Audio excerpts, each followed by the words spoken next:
Hello, hello.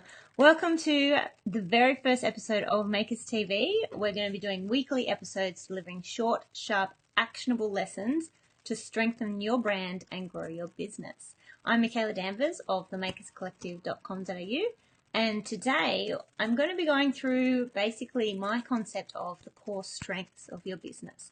So in following episodes, we'll go a little bit deeper into each of the core strengths. There's 7 altogether. But today I just thought I would introduce them, and hopefully as I talk through this episode, you'll be able to sort of look at each thing that I'm talking about, each core strength, and sort of reflect back on your own business and see if you're where you want to be with that core strength, or if you haven't thought about it at all, which is totally fine. Lots of people are just starting out in their businesses and they have no idea, which is totally cool. That's why the Makers Collective is here. So the first core strength that we're going to talk about is your customer. And really, without your customer, you don't have a business.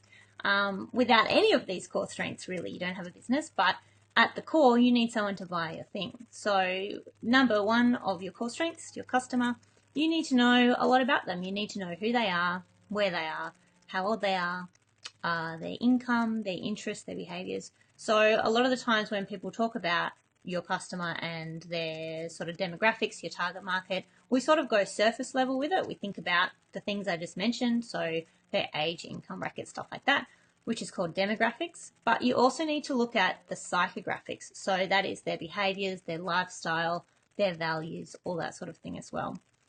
The next core strength that I want to talk about really briefly, as I said, this is very short, sharp, actionable content. I don't want these live episodes to go over 10 minutes.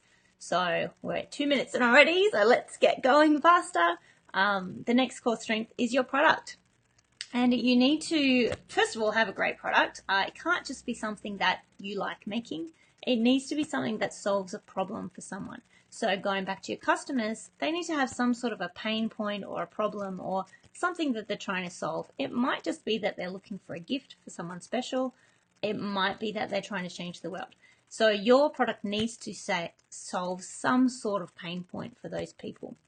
Then the next core strength is your online home. So basically your home base. You really need to have your own website. I have a lot of blog posts on this topic as to why that's really important. You shouldn't just be selling through Instagram or through Facebook solely.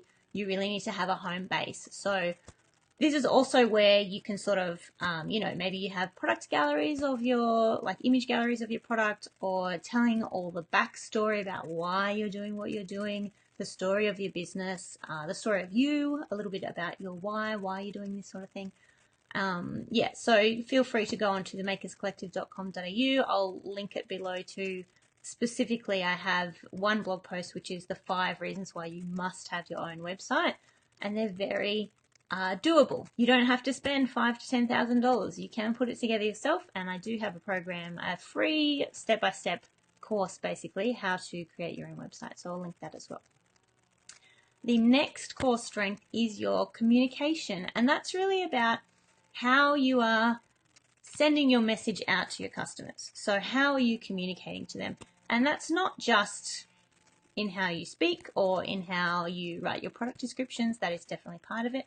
But it also goes into your brand personality. So what sort of tone are you using? Are you really like casual, and maybe you use swear words occasionally, but maybe not. Maybe you're super formal, and it then also links back to your customer and who your target market is. Do they appreciate that? What do they appreciate? What do they sort of jive with?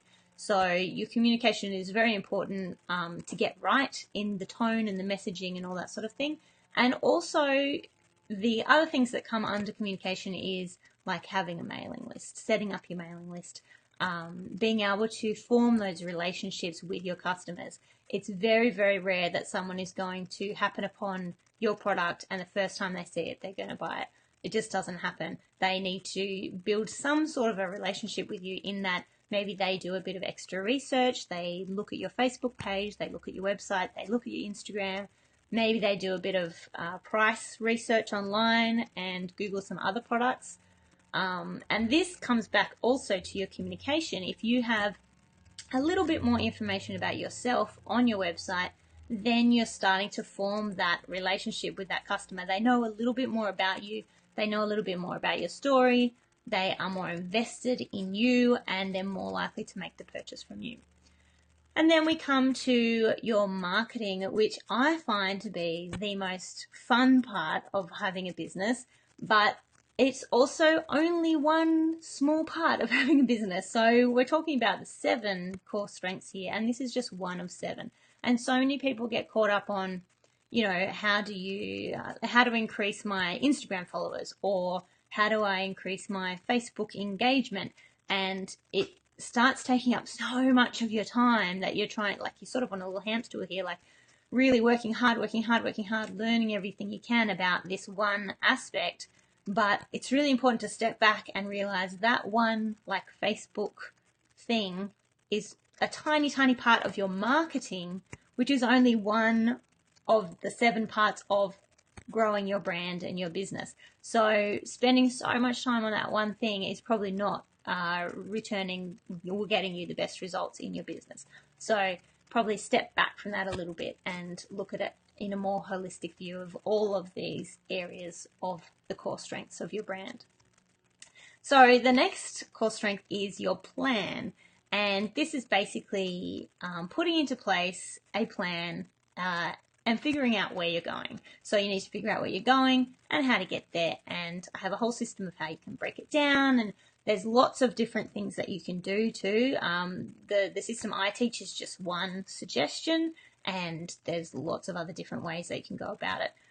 We go through SMART goals, and I'll do an episode on that. Most definitely we'll do an episode on SMART goals. But the thing about SMART goals is there's no point in even having them if you don't have an action plan to follow through. You can have the smartest goal in the world and nothing will happen if you don't actually have that action plan to make it happen. So my system is all about starting with your overall yearly intention, breaking that down into quarterly goals, breaking those down into monthly priorities, breaking those down into weekly tasks, breaking those down into daily action steps.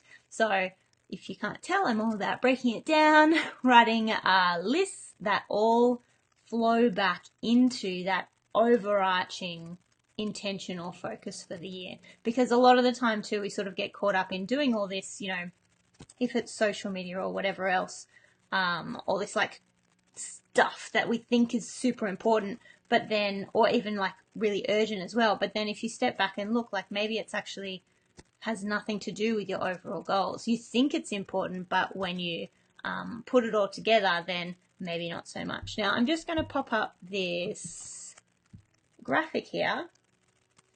And so we've talked about our product, our customer, our communication, our marketing, our home base, and the plan. And so the last one is logistics, and that's kind of the most boring. But, well, I find it the most boring. A lot of people actually don't. I know someone that is in my membership at the moment. She loves it, like all the accounting and like the nitty gritty and ticking off all that like registration and licensing stuff. She absolutely loves it. I'm on the other side of the fence where, oh my gosh, that's like the most boring thing for me. But anywho, so that is also one of the core strengths. You have to have it happening to, make sure that your business is going to be growing. So you need to know where your money's coming in, know where your money's going out, make sure that the money coming in is hopefully a larger number than the money going out. It's not always the case. But then like being able to look at that and track everything and know, how to then, or what you can do to try and make sure that it is going to get you into the black rather than just keep bleeding money all the time. And I kind of know a lot about that. So just really quickly, because this is the first episode of Makers TV, just do a really quick intro of myself. I've run several businesses over my 33 years and basically started when I was sort of a teenager making jewelry. I've done that, making jewelry, and I've sold it in stores and boutiques and online, sort of over Australia, and sent a few orders overseas, but, postage and whatnot. It's all the stuff we cover in our lessons. And yeah, I'm a university teacher, graphic design trained. So I've been a teacher for how many years? I don't know, since 2008. So, what year is it? Oh my gosh. So nearly 8 years now I've been a teacher. It's in my blood, and I just want to help you because I have that sort of teaching background, but I also have the just love of creativity, and a designer, and I love making. I've sort of brought those together so I can help other people avoid the mistakes that I made in all my businesses. So I had the jewelry, and several years ago I opened a commercial space called the Makers Hub, which was awesome and fantastic, but I just made so many mistakes, and it was really hard, and business is hard and can be super overwhelming too. So my aim is basically to help people like yourself start and grow your business without making the massive mistakes that I made, and, you know, going into debt, and, you know, having these awesome ideas and going too quickly into them without first doing the foundational stuff to make sure that your idea is going to be successful. So the idea of these core strengths of your business is basically they're those foundations that it took me several years to work out what on earth I was doing and how I was helping my customers and how my product was awesome, besides the fact that I thought it was awesome, how it was actually going to help people, and then how to market those, and then how I'm communicating, like if I'm communicating effectively to my customers and all that sort of stuff. So we're over 10 minutes, we're over 11 minutes and a half now, so I've already broken my own rule for the first episode, and so I'll try and wrap it up. Basically, oh my gosh, my computer's going to try and reinstall right now. Okay, just fix that up. Yeah, so this episode we've gone over those core strengths. Next episode, next week, we'll go into each one of those in just a little bit more depth, so you get an idea of what they are. So for this action item for this episode, what I would like you to do is just run through each of those. I'll pop it up again on the screen. Each of those core strengths for your business, and just have a think about if you are really confident in each one of those, or where you might be lacking, which core strength you think you might need to work on at the moment. And then hopefully, you know, if you need more help and you feel like you would like to have a little bit of private coaching or anything like that, then feel free to check out the Makers Academy, which is the makers.academy. The link there is down the bottom. And yeah, you'd be more than welcome to join our membership. We have about 44 members at the moment. It's quite a new membership. We've just sort of launched it in the last year. But you have an opportunity in there to be privately coached by me. But also I have lots of existing courses and lessons and classes in there that you can work through in your own time. And it goes over all of these concepts of the core strengths of your business to make sure that you have those foundations really strong, and you'll have the best chance possible to move forward and grow your business to be successful. And that's the whole thing about running a creative business. It can be really like overwhelming and a bit daunting because a lot of the lessons online and also in traditional business courses, they're very, very left brain, let's say, very sort of structured, very formal, and it can just make a creative brain sort of shut down and go, this is not for me, I'm in the wrong place. But I'm here to tell you you're in the right place. You can run a business, you can be successful, you can earn a really good successful income, a high income from making and selling your creative goods. So hopefully I can help you along the way a little bit. This episode I need to work on my timing, obviously, because we're definitely over 10 minutes now, but still under 15. So hopefully this was nice and short and sharp for you, and you have some action items to take away. And I look forward to seeing you all again next week. Thanks, guys. I'll see you later.